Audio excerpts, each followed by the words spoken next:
1, 2, 3, buka pintunya. Halo Sobat Rupiah, kembali lagi bersama kita di podcast Bank Indonesia Provinsi Kalimantan Barat. Nah, hari ini adalah episode yang kedua tentang podcast bersama Bank Indonesia Provinsi Kalimantan Barat. Perkenalkan teman-teman, saya Bagus Devanda Putra Mildan. Saya adalah Duta Kris Bank Indonesia Provinsi Kalimantan Barat tahun 2021. Nah, kali ini kita akan bincang-bincang, tepatnya bincang-bincang bersama dua bintang tamu saya yang spesial ini. Teman-teman bisa lihat nanti ada di depan saya sekarang, mereka berdua nih datang. Spesial sekali Bank Indonesia Provinsi Kalimantan Barat mengadakan podcast seperti ini untuk mengedukasi berbagai macam program kerja yang ada di Bank Indonesia tentunya untuk sobat-sobat rupiah dimanapun Anda berada. Wow, luar biasa sekali. Baik teman-teman, nah sekarang saya tidak sendirian. Saya ditemani oleh dua orang yang luar biasa hebatnya. Boleh kita kenalkan dulu di hadapan saya. Ladies first ya Mas ya. Kita mulai, silakan Mbak. Oke, halo Bagus. Halo, dan Mbak teman-teman Mara. Semuanya. Juga Sandy ya, tentunya selaku bintang tamu juga nih ya menemani saya pada kesempatan hari ini. Perkenalkan teman-teman, nama saya Tamara Adriana, analis junior sistem pembayaran Bank Indonesia Provinsi Kalimantan Barat. Pada kesempatan hari ini saya akan bercerita nih bersama Bagus dan Sandy. Ini untuk mengenalkan tentang kris kepada teman-teman. Tentunya dengan cara yang cucmei ya, cucok meong. Jadi supaya teman-teman gak tegang nih ngedengerinnya. Bener. Tapi bisa dapat banyak hal yang insightful dan edukatif tentunya. Bener banget sih Mbak, luar biasa. Beri tepuk tangan dulu dong. Walaupun kita 3 orang ya, sama 2 orang yang di dalam nih ya. Nah, kita lanjut lagi ya. Lanjut silakan di sebelahnya ada Mas tampan. Nah, silakan Mas. Oke, thank you Bang Bagus. Bang Bagus atau Mas Bagus nih panggilannya? Bebas, yang penting bukan Mas Bagus aja kali ya. Oke, perkenalkan saya Sandy Padurahman ya tepatnya. Saya merupakan Duta Kris juga di Kalimantan Barat tahun 2021. Nah, sama saja sih, sama kayak Mbak Tamara. Saya bakalan ngasih sedikit edukasi tentang kris bersama Bang Bagus dan Mbak Tamara juga yang pastinya hari ini secara cucuk mei ya. Cucuk mei ya tadi ya. Iya, cucuk meong. Oke, gitu. Luar biasa. Wah, apa kabar nih Mbak Tamara sama Mas Sandy? Baik-baik aja kan? Dan kebetulan kan kita ngadakan podcast ini juga pada bulan Ramadan ya. Nah, betul banget. Selamat menunaikan ibadah puasa bagi yang merayakan. Tentunya jangan sampai batal ya di siang hari, setengah hari ya. Betul banget. Jangan sampai kepikiran aus tiba-tiba minum gitu kan, agak bahaya. Bener banget ya. Bener banget. Apalagi ini baru Ramadan ke-6 ya. Ke-6 ya. Ramadan ke-6. Biasanya masih lupa-lupa gitu kan lupa. kalau Ramadan gitu kan. Bener banget. Oke, mungkin kita langsung aja kali ya untuk membahas mengenai edukasi mengenai tentang kris. Nah, tapi sebelum itu tuh pasti tentunya kita harus mengenal dulu Bank Indonesia. Nah, boleh kita mulai dari Mbak Tamara mungkin ya, bagaimana sih Mbak Bank Indonesia ini program kerjanya apa saja sih ya? Banyak yang bertanya loh Mbak. Bagus atau biasanya Mas Hendy itu Bank Indonesia punya nasabah nggak sih, atau Bank Indonesia tuh kayak gimana sih ya sebenarnya, apa sih Bank Indonesia itu? Silakan Mbak. Oke, siap, thank you banget Bagus. Selamat siang teman-teman. Jadi ini menarik banget karena memang betul masyarakat masih banyak yang suka bingung nih, BI itu ngapain sih, ada nasabah apa enggak, bisa nggak minjem uang di BI? Iya, benar. Jangan sampai setelah podcast ini selesai kalian dengar kalian masih bingung ya teman-teman. Oke, jadi BI sendiri ini merupakan bank sentral di mana seluruh tugasnya itu secara tegas diatur nih dalam Undang-Undang Bank Indonesia Nomor 23 Tahun 99, yakni mencapai dan memelihara kestabilan nilai rupiah. Nah, tujuannya cuma ada satu sebenarnya, Bagus dan Sandy serta teman-teman. Tapi ini kemudian diturunkan nih menjadi 3 pilar utama. Yang pertama, menetapkan dan melaksanakan kebijakan moneter. Lalu yang kedua, mengatur dan menjaga kelancaran sistem pembayaran. Dan yang ketiga, menjaga stabilitas sistem keuangan. Hari ini kita akan lebih fokus sama pilar yang kedua nih teman-teman. Mengatur dan menjaga kelancaran sistem pembayaran. Visi misinya itu ada banyak nih, tapi yang paling kita fokuskan ada di 2, yakni bagaimana melakukan perluasan elektronifikasi sistem pembayaran dan memastikan bahwa infrastrukturnya ini andal dan aman. Nah, mungkin Sandy boleh cerita nih, kira-kira apa sih yang disebut elektronifikasi? Karena kayaknya dari namanya ribet banget ya, kayak masa depan nih, kan? Kayak masa depan ya, ribet, pusing, susah gitu. diduga ya. Betul. Oke, elektronifikasi. Jadi sebelumnya itu kan biasanya kita semuanya itu serba tunai kayak gitu kan.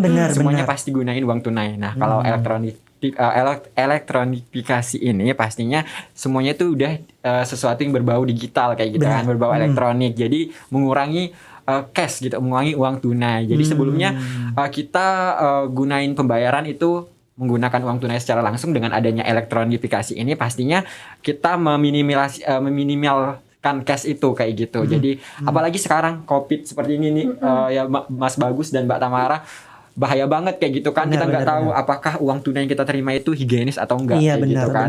Dengan adanya elektronifikasi ini yang pastinya lebih mempermudah, lebih praktis juga manfaatnya. Karena mengingat kalau seumpamanya kita elektronik itu pasti nggak perlu ribet-ribet kita bawa uang kemana-mana. Kalau banyak pun dia hanya mungkin di kartu atau mungkin digawai kalau kita gitu ya, digawai dan sebagainya seperti itu. Kita nggak perlu ribet-ribet lagi kalau bawa uang banyak. Takut kerampokan, takut dicuri orang.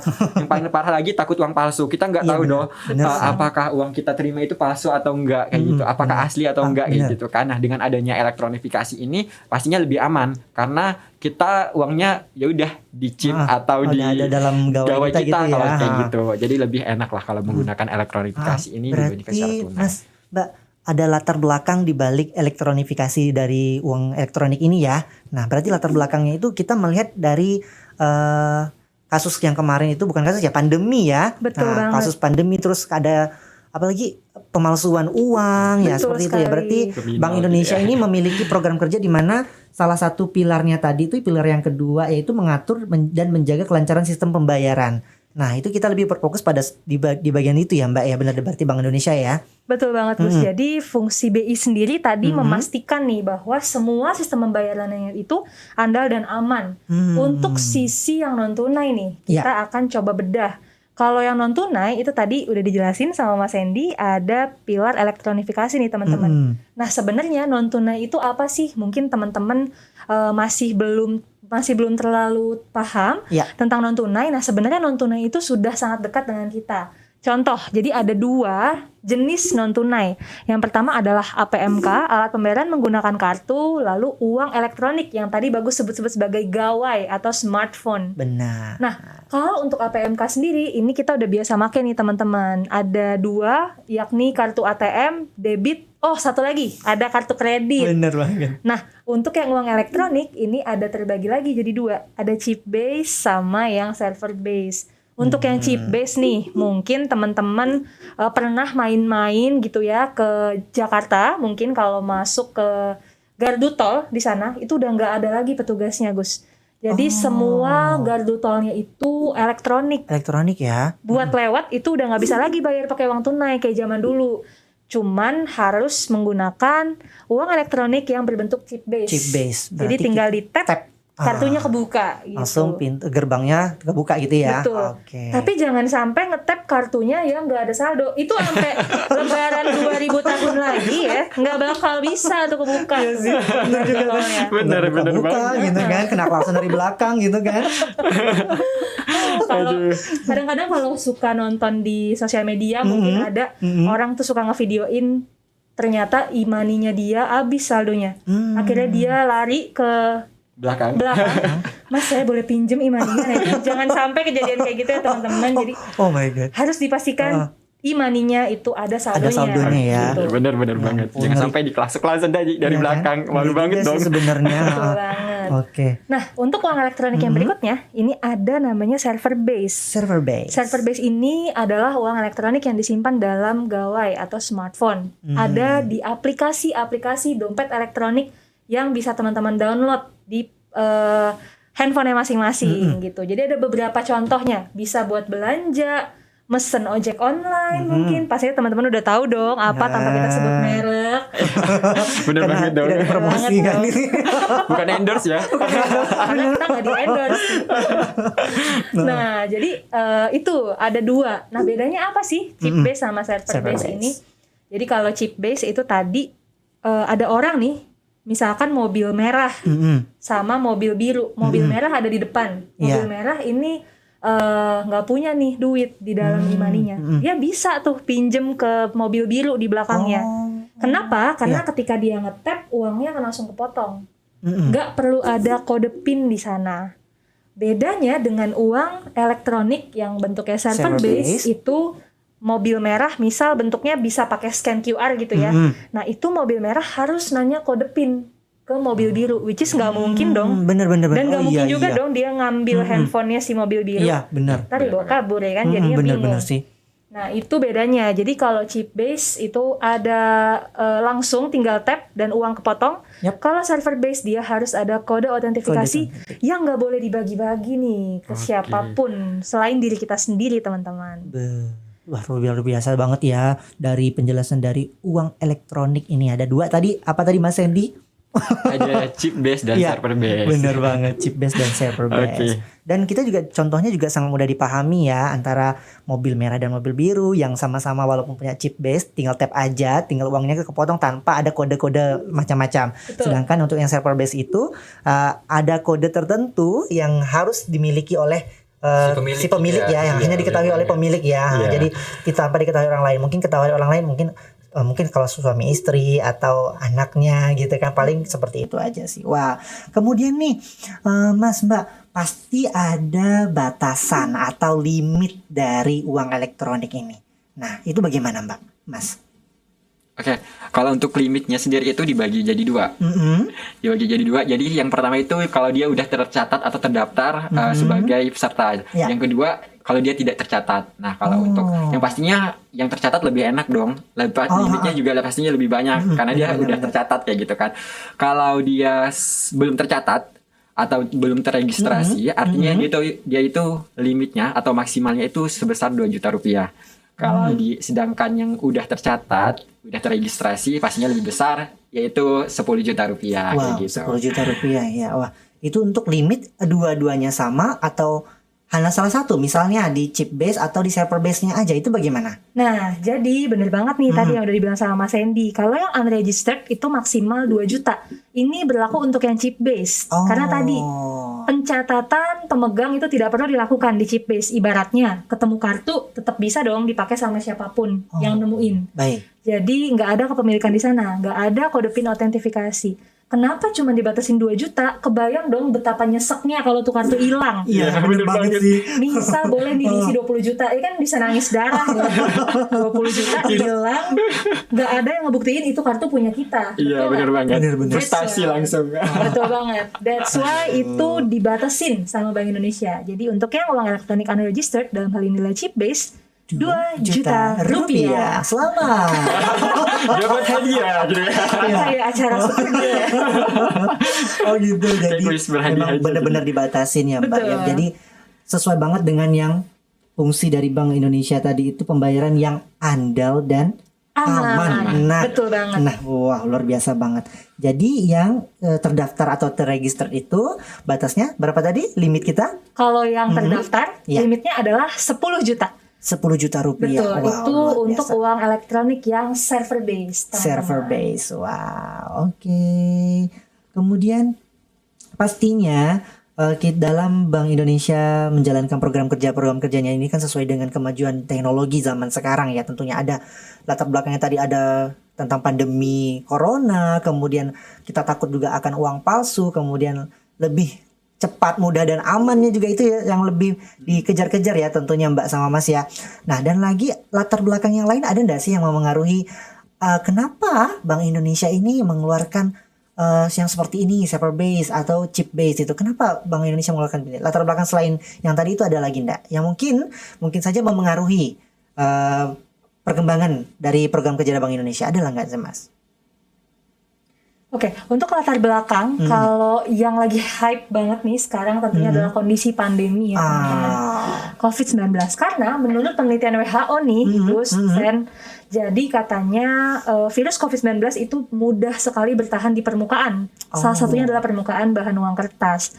Nah, that's why kenapa BI akhir-akhir ini prokernya adalah menggalakkan sosialisasi non-tunai supaya masyarakat bisa bergerak nih untuk menekan penggunaan uang tunai tadi ya, supaya memitigasi tentunya resiko COVID-19. Tapi ini tidak berarti kita jadi tidak mencintai uang tunai, karena dengan menggunakan non tunai pun kita tetap mencintai uang tunai, uang rupiah gitu maksudnya. Rupiah ya. Betul sekali. Ya benar sih. Karena Bu, saya tuh pernah ketemu beberapa orang nih dengar kris, dia langsung menganggap bahwa uang tunai itu mau diganti sama kris. Waduh, agak kaget ya. Agak kaget, jadi dia agak khawatir. Dia bilang, gimana saya mau jajanin anak saya? Dia bilang kayak gitu kan. Masa pakai kris? Dia bilang kayak gitu. Masa pakai uang digital? Dia bilang kayak gitu kan. Nah, pastinya ini juga kita perlu kasih pemahaman juga buat masyarakat bahwa kris ini sebenarnya bukan menggantikan uang tunai seperti itu, tapi merupakan salah satu pilihan untuk dapat dipilih masyarakat kayak gitu untuk melakukan transaksi kayak gitu. Oh gitu. Jadi jangan khawatir lah ya bahwa uang tunai itu tidak bakal hilang. Hanya saja ada pilihan lagi, Benar, dan kita juga menekankan bahwa penggunaan elektronik ini lebih aman yo gitu kan. Dibandingkan itu, karena masa-masa pandemi seperti ini lebih rawan atau rentan ya Mbak ya sama Mas ya, luar biasa sih. Dan juga bagus ada pertanyaan mungkin dari masyarakat nih mengenai tentang kris ini. Nah, kris itu bentuknya dia itu seperti aplikasi atau apa ya? Itu pertanyaan mengenai kris. Mungkin dari sebagian kita orang Indonesia sudah mengetahui itu kris apa, tapi orang-orang di luar sana kris itu dianggapnya itu sebuah aplikasi yang bisa diunduh di misalnya sorry nih Play Store gitu kan. Nah, itu gimana Mbak Mas, kita menjelaskan ke orang-orang yang mungkin mereka itu belum paham mengenai kris itu apa. Nah, itu bagaimana? Oke, ini bener banget. Jadi sering banget disosialisasi atau mungkin ketika ketemu sama teman-teman itu kita dapat pertanyaan, gimana sih kok kayaknya cari kris di Play Store atau App Store yang lain kok kayaknya nggak ada gitu. Ya benar, kenapa nggak ada? Karena itu bukan aplikasi ya teman-teman. Nah. Ibaratnya mau dicari sampai pala kita botak juga nggak akan ada, karena emang bukan aplikasi. Tadi kalau kita sempat ngobrol tentang elektronifikasi bisa dari chip based dan server based. Kris itu ibaratnya standarisasi pembayaran QR menggunakan uang elektronik server based. That's why untuk kris sendiri itu penyebutannya adalah standarisasi. Artinya semua penyedia jasa sistem pembayaran, dompet elektronik apapun itu, kalau kita boleh sebut merek mungkin GoPay, ShopeePay, OVO, Link Aja, dan yang perbankan, M-Banking yang lain, itu harus mengikuti standarisasi yang ditetapkan oleh Bank Indonesia. Kalau zaman dulu mungkin kita tahu sering banget kita lihat perlang QR. Jadi kalau zaman dulu QR tuh warnanya merah ya kan, kuning, hijau, kayak lampu ya. Merah, kuning, hijau, pelangi. Nah, berjejer dia.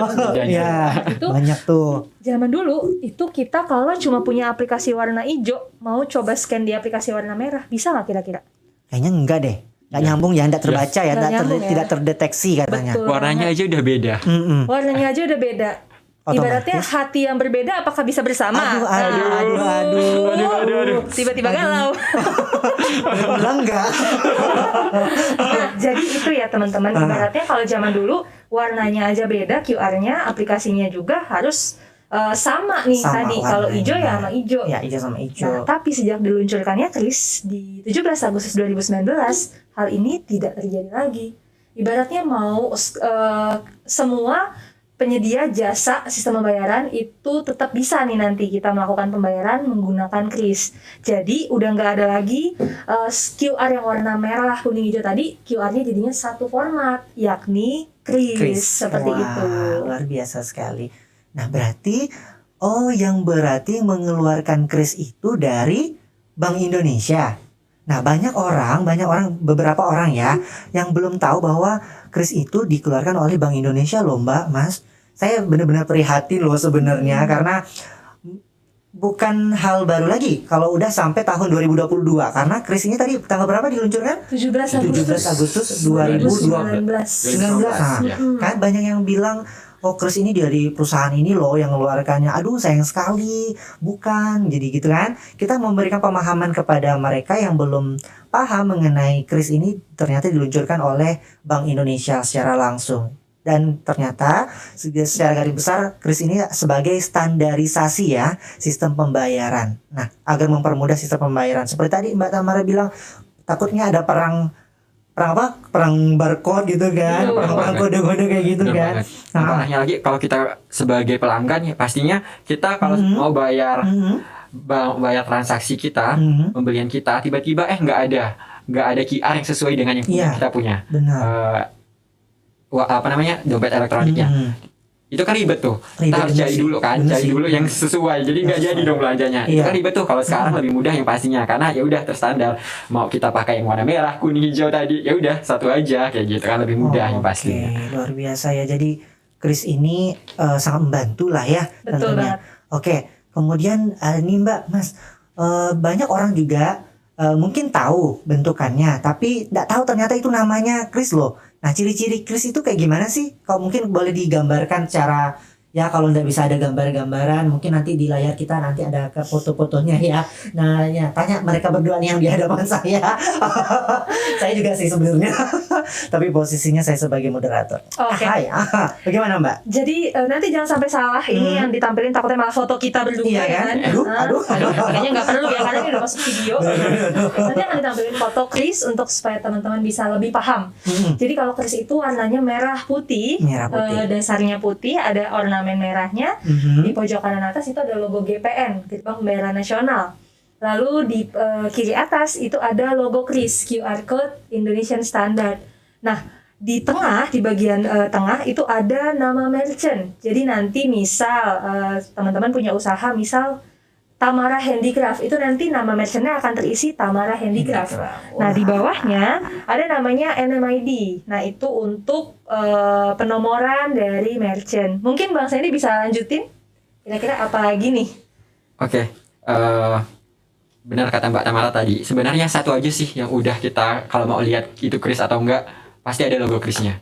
Kalau ada logo kris ya udah, ya pastinya ada kris. Tadi Betul ada nama tokohnya juga yang pastinya. Kemudian jangan lupa juga pasti ada QR code, karena Iya kan? yang mau di-scan ya QR code-nya mau di-scan untuk melakukan transaksi pembayaran kayak gitu. Terus nanti juga yang pastinya ada nomor juga di bawah nama toko kita, itu kan pasti ada nomornya juga kayak gitu. Kemudian juga nanti juga ada di bagian bawah itu ada versi cetaknya, versi tanggal berapa kayak gitu. Jadi itu salah satu cara kita untuk melihat itu kris atau bukan. Tapi yang paling mudah itu tadi yaitu kalau seumpamanya ada logo krisnya, artinya ya pastinya udah pasti kris ya Mbak ya. Betul banget. Bener banget itu tadi. Dan dia ada ciri-ciri yang lain juga nih, Iya. Gus. Jadi tentunya hanya ada satu QR di merchant.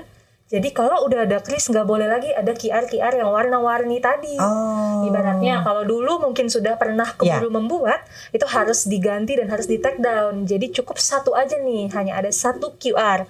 Lalu karakteristik yang lain adalah tidak ada logo dari PJSP.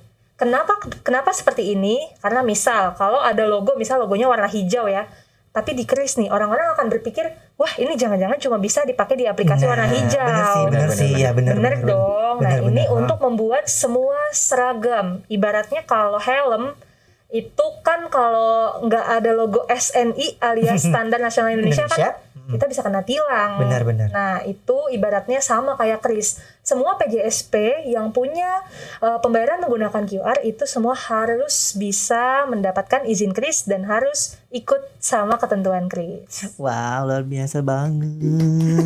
Mungkin beberapa dari kita baru tahu dan baru paham mengenai apa itu kris. Beruntung banget sih teman-teman kalau nonton podcast ini ya.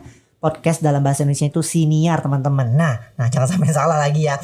Beruntung banget kalau teman-teman nonton ini, pantengin terus aja di YouTube ya. Betul. YouTube Bank Indonesia Provinsi Kalimantan Barat, dan juga tentunya luar biasa sekali bersama teman-teman dari Bank Indonesia Provinsi Kalimantan Barat dan juga Duta Kris Bank Indonesia Provinsi Kalimantan Barat. Nah, lagi Mbak sama Mas nih, bagus mau nanya masalah itu. Penggunaannya itu bagaimana ya, cara penggunaan kita menggunakan kris itu. Nah, mungkin sebagian orang, oh ini scan ya, oke pembayarannya pakai scan nih, thread udah selesai, masukkan nominal, dan dia tidak tahu bahwa yang dia lakukan adalah pembayaran secara non tunai, yaitu menggunakan kris. Nah, kadang-kadang orang di situ. Kemarin saya bagus ada berbelanja nih Mas Mbak di pasar ya, pasar Pelamboyan tepatnya. Oke. Nah, penjualnya itu menggunakan kris. Nah, Pak katanya kan, bayarnya pakai apa nih katanya kan. Ini di Pontianak ya teman-teman ya, di Pelamboyan Pontianak ya. Bayarnya menggunakan apa nih? Saya non tunai aja deh katanya kan. Pakai non tunai, pembayaran menggunakan ini. Tahu enggak ini Bapak pembayarannya apa? Saya tanya, Pak, Bapak bayarnya pakai apa nih? Non tunai. Bapak pakai apa? Sorry ya, nyebut merek ya. GoPay katanya kan, pakai GoPay kan. Oh, GoPay. Bapak tahu enggak ini apa, Pak? Enggak tahu. Saya men-scan aja katanya. Nah, Lah gimana? Nah kemudian baru bagus jelaskan dong mengenai ternyata yang Bapak scan ini adalah kris loh Pak. Nah kayak gitu. Itu gimana sih Mbak? Mas, apakah pemerataan kita edukasinya ini kurang atau bagaimana? Apakah masyarakat ini masih belum tahu apakah kris ini benar-benar dari Bank Indonesia atau gimana? Silakan Mbak Mas. Oke, salah satu kejadian yang tadi itu sebenarnya membuktikan bahwa mungkin masih banyak masyarakat yang belum memahami gitu ya, yang mungkin belum tersentuh secara edukasi dan sosialisasi.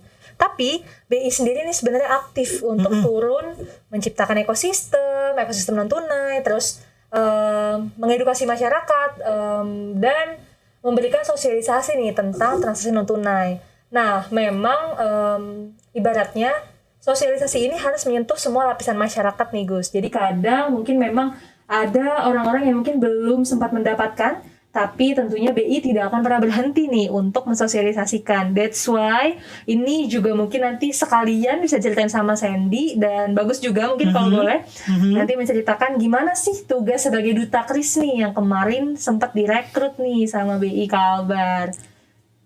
Boleh? Oke. Sandy ya. Oke. Bingung ya jadinya ya. Sampai bingung mau dengar gimana. Tugas jadi duta kris. Yang pastinya seperti duta-duta pada lainnya ya. Salah satunya adalah mensosialisasikan kepada masyarakat gimana sih penggunaan kris itu. Apa sih kris itu, seperti itu. Karena tadi masih banyak ditemukan lapisan masyarakat yang bingung kris itu apa. Ya, ada yang menganggap bahwa kris tadi itu menggantikan uang tunai. Ada yang menganggap bahwa kris itu barang dukun. Kris ya jadi kris nyata dong jadinya ya. Ada yang menganggap juga kris itu aplikasi tadi. Nah itu kan sebenarnya pemahaman di masyarakat yang sebenarnya itu kurang tepat dan perlu kita luruskan. Nah di sini kita sebagai duta kris, perannya itu adalah salah satunya itu bagaimana kita mensosialisasikan kris itu ke berbagai lapisan masyarakat. Salah satunya tadi kemarin kita pernah ke pasar Pamboyan di Kota Pontianak, di mana kita mengedukasi para pedagangnya seperti itu mengenai kris ini, dan pastinya juga agar mereka tertarik menggunakan kris sebagai salah satu pilihan pembayarannya seperti itu. Dan itu juga ya pastinya kita cukup aktif menyebarkan informasi mengenai kris di sosial media kita masing-masing kayak gitu kan. Karena tanpa kita sadari, dan kita sadari juga pastinya dengan menggunakan sosial media itu jangkauannya lebih luas dan waktunya juga fleksibel kayak gitu kan. Karena kita menggunakan sosial media, kita nggak tahu waktunya, nggak harus waktunya jam 4 sore kayak gitu, nggak harus mungkin jam 4 sore kayak gitu, fleksibel. Selama kita bisa menjangkaunya melalui sosial media, pastinya kita sebagai duta kris pasti melakukan pengedukasian juga melalui sosial media seperti itu. Oke, luar biasa. By the way, anyway Busway, Mas Sandy, nah jangan lupa dengan teman-teman duta kris yang lain, kita duta kris ini berjumlah 10 orang. Nah 10 orang ini akan membantu Anda mengenai, boleh Anda mau bertanya kepada kami 10 orang ini, nanti ada di situ ya di bawah ya nama-nama kami, lengkap di semua dengan pembina kami yang cantik, jelita, manja. Di sini sudah hadir juga. Nah di sini nanti kami silakan Anda ingin bertanya mengenai apa itu kris, bagaimana cara penggunaan krisnya itu, apakah kris ini aman atau tidak, silakan bertanya. Nah, kami akan melayani Anda dengan sangat baik. Nah, tentunya. Mantap. Betul banget. Jadi tadi mungkin kalau Sandy bagus cerita tentang sosialisasi, kita coba lihat impact-nya nih. Kris sebenarnya ada di mana sih di Kalbar. Nah, kalau teman-teman mungkin penasaran, kris sendiri sebenarnya udah banyak nih. Jadi kami Bank Indonesia bekerja sama dengan penyelenggara jasa sistem pembayaran atau biasa disebut PJSP ini untuk turun dan mencari merchant kris. Sampai pada akhirnya nih Gus, sekarang di Kalbar itu sudah ada 171.950 merchant. Wow. Banyak banget ya, kebayang itu tersebar di seluruh wilayah Kalimantan Barat. Wah. Dan dengan peringkat 5 teratas itu ada Pontianak 78.000, Ketapang ada 17.387, Singkawang 17.383, Kuburaya 13.890, dan yang terakhir Sambas 9.774. Jadi udah bener-bener banyak ya. Nah, jangan sampai nggak ketahui tuh mengenai kris ya, sudah tersebar di seluruh Kalimantan Barat dan 5 teratas ya tadi ya. Betul. Pontianak paling banyak. Pontianak paling biasa. Banyak. Wow, luar biasa banget. Jadi penggunaan kris ini bagaimana tadi nih belum dijawab nih Mas sama Mbak. Ya sih pertanyaan saya juga sih melebar-lebar kemana-mana ya. Jadi kita penggunaan kris seperti Caranya apa? ya, caranya. Boleh, silakan Sen. Oke, jadi sebelumnya mungkin saya jelasin dulu kali ya. Kris itu ada dua sebenarnya. Oh. Ada dua cara pembayaran. Ada merchant presented mode. Jadi itu yang nyediain krisnya itu adalah pemilik tokohnya. Jadi yang biasanya kita lihat itu yang ada di depan-depan yang udah di akrilik itu. Nah, itu namanya merchant presented mode. Kemudian ada customer presented mode. Dimana kalau ini ya sesuai dengan namanya yang menyediakan krisnya itu si pelanggannya kayak gitu. Jadi tinggal dia nunjukin ke pemilik tokohnya, kemudian di pemilik tokoh yang bakal scan ya, dengan menggunakan gitu. dipindai seperti itu. Itu biasanya sih di toko-toko besar sih kayak mall dan sebagainya kayak gitu. Nah kalau untuk gimana sih cara kita gunain kris kayak gitu? Susah nggak sih? Kira-kira orang-orang yang kurang ngerti Android bisa nggak sih gunain kayak gitu kan? Ini salah satu kekhawatiran yang ada di masyarakat nih. Iya benar. Kalau udah berbau-bau elektronik kayak gitu, udah mikir dulu nih kayaknya susah nih, tapi bakalan ribet nih kayak gitu. Tenang aja teman-teman, nggak bakalan ribet karena mudah banget. Yang pastinya kita harus punya uang elektronik terlebih dahulu, dompet digital dan sebagainya, mobil banking juga bisa karena sekarang rata-rata mobil banking itu udah langsung bisa ada krisnya kayak gitu ya. Ada menunya ya. Ada menunya, Betul ada fiturnya, krisnya kayak gitu kan. Kemudian setelah kita punya, kita yang pastinya jangan lupa juga kata Mbak Tamara, kita pastiin dulu ada saldo nggak nih. Kalau nggak ada saldo gimana kita mau melakukan transaksi kayak gitu. Lebaran tahun depan aja nggak bakalan selesai kayak gitu kan. Setelah kita pastiin kalau seumpamanya dompet digital kita atau mobil banking atau sebagainya itu ada saldo, kita buka. Kemudian ada fitur pembayaran atau juga kalau sekarang kalau di mobil banking itu udah ada langsung fitur kris kayak gitu. Kita buka, habis itu tinggal kita arahin, itu kan otomatis tuh langsung buka kamera tuh kayak sensor gitu ya. Scan gitu ya. Sensor turun naik, habis itu scan. Kemudian kita diarahin ke masuk ke mengisi nominal kayak gitu. Berapa sih nominal kita pembayaran kita? Kalau kita isi sesuai dengan berapa nominal kita. Harga belanjaan kita. Kalau 100.000 isi 100.000, kalau 105.000 isi 105.000 kayak gitu. Nah setelah itu setelah kita isi nominal udah selesai, langsung kita klik setuju. Kalau seumpamanya dia ada mobil banking pastinya nanti ada diminta PIN ya. Itu tadi kata Mbak Tamara tadi. Nah ini salah satu keuntungan kris juga sebenarnya. Kalau kita belanja pakai kris kita nggak perlu repot-repot lagi nih. Uang kembalian. Wow, mantap sih. Nggak perlu kita mikir. Sebagai pedagang juga pasti biasanya kan kita repot nih kayak orang kita baru buka belanjanya 10.000 uang yang dikasih 100.000 itu kan ribet tuh. Nah bener kembaliannya ya, ya. Itu termasuk menyusahkan ya. Menyusahkan banget.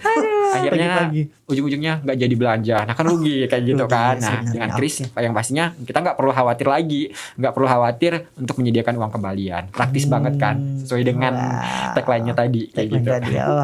Cepat, mudah, dan aman ya. Tiba-tiba aku teringat sama cerita yang menarik nih. Tadi dari nyambung nih sama yang Sandy udah ceritain. Kalau tadi kan ibaratnya pagi-pagi itu ribet kan kalau pedagang harus nyiapin uang kembalian. Nah waktu itu BI pernah turun sosialisasi ke perbatasan pos lintas batas negara di wilayah Entikong. Nah di sana itu ada pasar wisata. Terus ada seorang ibu, namanya ibunya Ibu Jumiati. Aku masih inget banget. Ibunya nanya nih, bilang kayak gini, Mbak, akhirnya saya bisa tahu cara menjadi merchant kris. Karena dulu waktu awal-awal dia buka toko di sana di pasar wisata Entikong itu pernah ada orang bapak-bapak mau beli nih makanan ibunya. Terus ketika udah beli udah selesai makan ternyata nggak bawa dompet, cuman punya handphone. Dia nanya dong ke ibunya, Bu, ibu udah ada kris gitu kan? Ibunya bingung dong, hah? Kris nih apa gitu? Apa tuh Pak? Gitu kan dengan bahasa logatnya gitu kan? Logat Melayu gitu ya. Wah, gimana ya Bu? Gimana saya bayarnya? Karena saya ternyata nggak bawa dompet gitu. Akhirnya pada hari itu si ibu mengikhlaskan karena ternyata bapaknya nggak punya dompet, nggak punya uang tunai. Tapi pelajaran yang ibu itu ambil adalah ternyata memang sebagai pedagang dia juga harus menyiapkan ekosistem non tunai tadi supaya kalau ada kejadian kayak gitu bisa ditanggulangi gitu ibaratnya. Benar. Dan ketika kemarin kita ngasih sosialisasi di sana, itu bareng PJSP, ShopeePay dan Bank Kalbar, itu sang ibu benar-benar antusias karena dia nggak mau kejadian lagi. Nggak mau rugi dong. Rugi dong, udah makan ya kan kagak bayar nih sama bapak. Akhirnya dia menjadi merchant pertama waktu itu yang daftar jadi merchant Kris. Keren. Dan itu benar-benar membuat aku waktu itu benar-benar merasa wah ternyata memang menyenangkan memberitahu masyarakat bahwa ini ada loh kanalnya, dan itu jadi hal yang sangat apresiatif banget gitu. Tentunya. Selamat ya Bu Jumilah. Bu Jumiati. Oh, Bu Jumiati. Jauh banget ya Jamila sama Jumiati. Selamat ya Bu Jumiati. Kapan-kapan kita ketemu Bu Jumiati. Betul. Ibu itu pun sangat excited ya, senang banget, dan kita juga termasuk senang gitu kan. Jaraknya jauh di perbatasan sana gitu. Betul. Kan ternyata orang-orang yang seperti ibu tadi itu luar biasa pengen apresiasi mengenai sistem pembayaran yang cepat, mudah dan aman. Semangat non tunainya tuh tinggi. Benar gitu. banget. Oke. Nah, tentunya kita harus mengetahui jenis-jenis kris nih tentunya. Nah, boleh tahu nggak sih apa aja jenis kris yang kita boleh tahu? Mungkin masyarakat nih taunya, oh ini kris. Nah, padahal kris ini ada beberapa jenisnya. Nah, tentunya tidak sulit sebenarnya, tapi tetap harus kita jelaskan kepada masyarakat. Boleh silakan Mbak, Mas. Oke, jadi tadi yang sudah sempat dijelasin sama Mas Hendy itu ibaratnya bentuk penggunaannya adalah tatap muka ya. dengan pedagang. Tapi kris itu juga ada yang TTM. Apa itu TTM? Apakah teman tapi mesra? Teman tapi mesra atau teman tapi manja? Bukan ya. Jadi kris TTM adalah kris tanpa tatap muka dengan pedagang. Jadi Bagus dan Sandy serta teman-teman, kris itu bisa ditransaksikan tanpa tatap muka. Ibaratnya itu bisa untuk pembelian jarak jauh. Jadi dari pedagang tinggal kirimin aja krisnya yang sudah dalam bentuk statis ya, tidak berubah, itu ke pembeli. Nanti pembeli bisa langsung membayar dengan menu insert yang ada di aplikasi mereka masing-masing.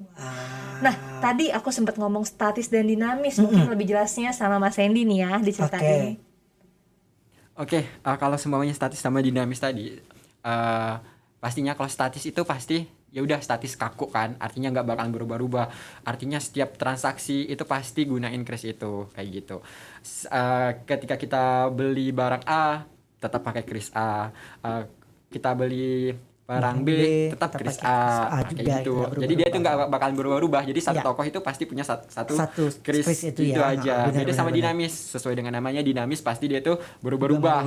Pasti ketika dia melakukan suatu transaksi A, maka krisnya A, dia melakukan transaksi B, maka krisnya B kayak gitu. Jadi dia itu dibuat real time pada waktu itu kayak gitu. Waktu dia mau pembayaran. Jadi itu perbedaan antara statis sama dinamis, kris statis sama dinamis. Luar biasa. Kita lanjut lagi. Nah, sudah mengetahui bagaimana jenis-jenis kris ini yang dijelaskan sama Mbak Tamara sama Mas Sandy nih. Kemudian ada yang terakhir mungkin ya, ini ya, manfaat kris ini loh bagi kita selaku customer atau pembeli dan sebagai pedagangnya, itu bagaimana? Oke, untuk manfaat kris bagi pedagang dulu ya. Jadi itu ada yang namanya membangun kredit profile dengan mudah nih Gus. Kenapa demikian? Karena yang namanya pedagang itu kan pasti akan ada laporan transaksi harian. Nah, kalau biasa pakai segala sesuatunya manual, itu kan pasti akan kadang mungkin males atau mungkin tidak sempat gitu ya. Jadi mungkin harus ngurusin pembeli, tapi juga harus nyatet kan, kadang bisa aja mereka terlewat gitu nyatet. Nah, dengan kris itu laporan transaksinya nanti bisa direkap secara bulanan, dan apabila pedagang itu ingin mengajukan kredit ke bank itu akan lebih mudah karena sudah ada laporan yang lebih jelas dan runtut. Jadi sudah lengkap gitu. Tentunya ini akan jadi rapor positif bagi pedagang tersebut, karena perbankan jadi lebih mudah nih menilai kredit profilnya. Terus tentunya menerima pembayaran secara higienis, transaksinya tercatat dan langsung masuk rekening, tidak perlu uang kembalian kayak yang tadi disebut sama Mas Sandy, bebas risiko pencurian dan uang palsu. Betul banget kan? Terus mengikuti tren, jadi tentunya gaul dan murah serta bebas biaya bagi usaha mikro. Wah, luar biasa sekali ya buat pedagang ya keuntungannya. Nah, Bapak Ibu pedagang dimanapun Anda berada, nah kalau sekarang lebih kami tekankan untuk menggunakan kris aja, sistem pembayarannya lebih mudah dan aman. Nah, kemudian keuntungan atau manfaat penggunaan kris bagi kita sebagai customer itu bagaimana? Oke, kalau untuk dari pelanggan customer kayak gitu, benar kata Mbak Tamara tadi, salah satunya itu adalah penggunaannya itu lebih kekinian, alternatif pembayaran kekinian kan. Saya yakin generasi muda pada saat ini semuanya itu pasti mau instan, semuanya itu pasti mau yang praktis, yang nggak perlu ribet-ribet. Nah, salah satu penggunaan kris ini adalah salah satu solusi untuk teman-teman dimanapun berada yang pengen serba praktis kayak gitu. Karena nggak perlu repot-repot bawa dompet, nggak perlu repot-repot bawa uang tunai banyak-banyak. Bawa aja gawai handphone kita kayak gitu kan, udah nggak ribet kayak gitu. Saat itu juga keuntungan bagi kita tanpa kita sadari atau kesadari juga yang pastinya menggunakan kris itu transaksi kita itu tercatat. Nah, kadang kan kita nih keluar kok habis ya di udah dunia habis uangnya kayak gitu, kita nggak sadar ya. Apalagi kalau udah belanja itu kan beli A beli B beli C, udah habis uangnya, kita nggak tahu. Padahal kok baru gajian gitu kan tiba-tiba habis. Bener banget. Nah, kalau kita menggunakan kris itu semuanya tercatat karena ada historinya kan, yang pastinya kayak kita beli barang A harganya segini kayak gitu, sehingga tanpa itu kita udah buat pengeluaran kita sebulan itu tercatat lah berapa. Bener. Terus kita bisa bandingin sama pendapatan kita berapa kayak gitu kan. Nah, itu juga sebenarnya perlu kita lakukan kayak gitu. Sangat untung ya. Ibaratnya nggak mungkin ada uang goib ya hilang gitu. Bener banget. Kadang tuh suka kayak gitu Gus. Jadi kayak misal nih, waduh baru tanggal belasan kok tapi uang saya sudah tidak ada. Banyak gitu kan. Kena ambil tuyul. Kalau sering pakai kris pasti akan ada di history ya. Ada tercatat ya. Wah, luar biasa banget sih. Ada lagi? Yang pastinya dengan kris juga lebih aman, lebih efisien. Karena jangan takut ini, masyarakat kadang kalau yang berbau elektronik nih takut, aman nggak sih? Kira-kira nanti kalau saya tiba-tiba kena retas gimana kayak gitu kan, tiba-tiba uang saya dibobol orang gimana kayak gitu. Jadi jangan takut karena kris ini kan sudah diawasi langsung oleh Bank Indonesia, jadi nggak perlu takut, nggak perlu khawatir, pasti aman, pasti efisien kayak gitu. Terus menggunakan kris yang pastinya sesuai dengan latar belakangnya, dia itu kan transaksinya tidak menggunakan uang tunai atau uang kertas secara langsung seperti itu. Luar biasa sih manfaat dari kris. Kemudian kris itu apa yang dijelaskan sama Mbak Tamara dan Mas Hendy, luar biasa banget teman-teman Sobat Rupiah dimanapun Anda berada. Podcast Bank Indonesia Kalimantan Barat ini sungguh luar biasa. Harus tetap teman nonton di episode kedua yang ada kaminya. Nah, tetap ya promosi. Ada kaminya. Pasti seru banget teman-teman dapat edukasi mengenai kris, bagaimana penggunaan kris, manfaat kris, dan semuanya tentang kris akan kami bahas di sini dan harus teman-teman nonton nantinya di podcast Bank Indonesia podcast Bank Indonesia Provinsi Kalimantan Barat. Wah, luar biasa sekali. Udah terasa loh Mbak Mas, waktu kita juga sudah lumayan. Nah, kita mengedukasinya tentang kris ini bersama podcast Bank Indonesia. Terima kasih sudah membersamai kita ya teman-teman ya, Sobat Rupiah dimanapun Anda berada. Tentunya kita akan bertemu lagi mungkin di kesempatan yang baru, kesempatan yang selanjutnya. Mungkin kita bisa berjumpa lagi bersama kita. Dan saya Bukus Devana Putra Milian dan teman-teman saya silakan. Mungkin ada pesan dan kesan ya. Oke, jadi terima kasih banyak ya teman-teman yang udah nonton. Mungkin yang terakhir adalah kalau misalkan teman-teman tertarik mungkin punya usaha dan ini menjadi merchant kris, ini mungkin teman-teman bisa langsung datang ke bank rekening yang teman-teman miliki atau mungkin dapat menghubungi PJSP non-bank lainnya. Ini cara pendaftaran menjadi merchant kris itu sangat mudah, tinggal mengisi form, melampirkan foto KTP, rekening bank, foto dalam toko, atau kalaupun nggak punya toko tinggal foto barangnya aja dan beberapa data-data. Nanti teman-teman bisa langsung menjadi merchant kris. Nah, jangan lupa juga teman-teman juga harus aktif menggunakan kris. Tadi jadi nggak cuma jadi merchant doang, tapi juga menggunakan kris karena tadi ada banyak sekali manfaat yang didapat. Mungkin itu aja. Saya Tamara Adriana, senang sekali ketemu teman-teman. Semoga edukasi hari ini bermanfaat. Silakan Mas Hendy. Oke, kalau saya sendiri yang pastinya sebagai duta kris, kalau semuanya masyarakat dimanapun Anda berada, kalau semuanya masih bingung-bingung nih soal kris kan, silahkan tanya kepada kami, ada 10 orang duta kris Kalimantan Barat kayak gitu. Nanti ada namanya silahkan ya benar. Silahkan bertanya di sosial media kami sangat membuka diri, sangat membuka diri. Jangan tanyanya tengah malam ya itu ya. Asalkan jangan tanya tengah malam. sangat membuka diri. Silahkan bertanya, kami pasti akan memberikan jawaban yang terbaik seperti itu. Nah, seperti Mbak Tamara juga bilang, semoga edukasi kita pada hari ini dapat memberikan sedikit gambaran mengenai kris untuk teman-teman yang dimanapun Anda berada seperti itu. Saya Santi Padirhan, mungkin itu aja. Wah, luar biasa. Tepuk tangan dulu buat kita semua. Ya ampun. Terima kasih juga buat teman-teman yang ada di belakang layar sana, luar biasa. biasa bekerja siang dan malam. Luar biasa ya. Thank you so much. Mungkin kita cukupkan sampai di sini dulu ya pertemuan kita pada podcast bersama Bank Indonesia Provinsi Kalimantan Barat. Sampai jumpa di episode selanjutnya dan sampai jumpa. Bye. Bye.